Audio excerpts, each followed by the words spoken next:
When Kevin Costner went foraging for magic mushrooms before a sword fight. Let's go, if, like me, Kevin Costner's impressive and supremely dense film career can be reduced to a schlocky Hollywood interpretation of an ancient and beloved tale of English morality, then the story I'm about to tell you may burst your bubble just a little bit. The 1990s were a wild time, and, as well as proliferating ecstasy, birthing Britpop, and beginning a cultural revolution that would be awkwardly labeled Cool Britannia, England would also let a stalwart of Tinseltown destroy one of our most beloved tales. Robin Hood. Prince of Thieves is by no means a masterpiece.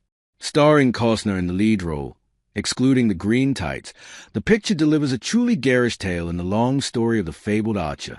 Based on his return from the Crusades, though the brutality of that is neatly plastered over, following horrendous torture and the realization that his family's livelihood has been acquired, along with the rule of England, by the villainous sheriff of Nottingham, our hero sets out on a mission to bring justice to the land he left behind.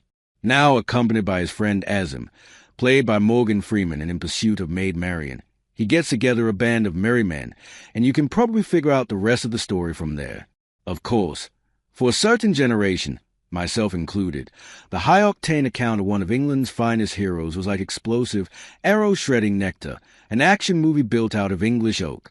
But for anyone outside of that particular subsection of nincompoops, the main draw of the piece is a villain and the actor who played him. The Sheriff of Nottingham was cast as a wolf in the Disneyfied version of the story, but he couldn't get close to bringing the wild, cartoonish brilliance that Alan Rickman brought to the role. Dressed like a combination of Meat Loaf and Frank-N-Furter, Rickman's hypercharged delivery makes for a near-comedic level of overacting that really adds charm to this picture. It's the kind of performance that makes you suppose that there simply must have been drugs on set. In this case, it was true.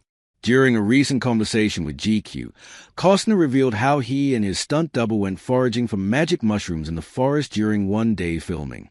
"I remember hunting some mushrooms out in the field," Costner explained.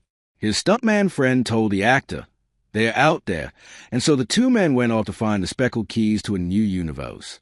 It could have been a fairly innocuous moment except, as Costner reveals, "This was that day I had a big sword fight with Alan Rickman that afternoon. We're out looking for them.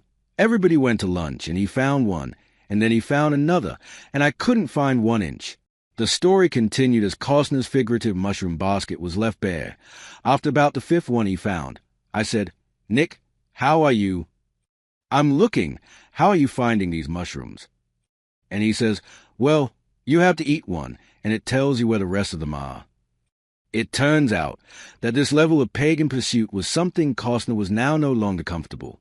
"I thought, I'm not eating a mushroom. We're having a sword fight. Nick," Costner exclaimed as a realization that a stunt coordinator in charge of a steel blade was now heavily intoxicated dawned on him. "You've eaten some mushrooms? 'Cause we're going to be with swords in about an hour." The answer was a simple and devilish one as he admitted to ingesting the hallucinogenic vegetables. Costner offered an equally plain plan. "Okay, let's keep looking, but let's not eat any more mushrooms." Now, we wouldn't like to suggest that the narcotics have been a part of the set for filming, but there's a good chance that some were in play during the writing process, the executive's office that greenlit the movie and with the producers who allowed England's most beloved vigilante to have a North American accent.